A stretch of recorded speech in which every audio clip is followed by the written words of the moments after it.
Chó kia. Chó kia.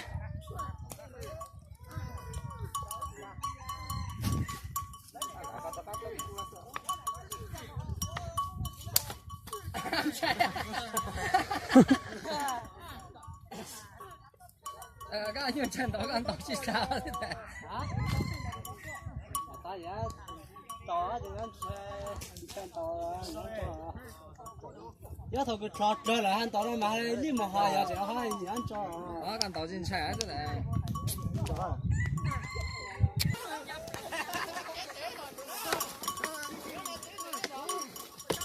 Chó kia thì nó ơi.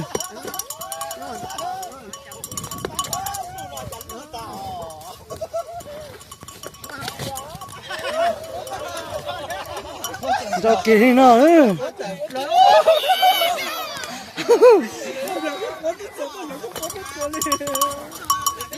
Chó kia thì nó ơi.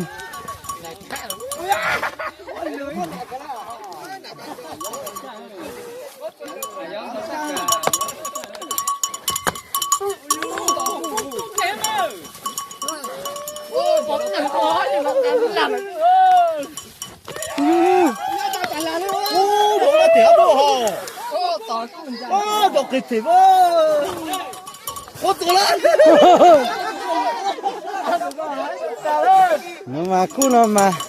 Yo, shit, nó.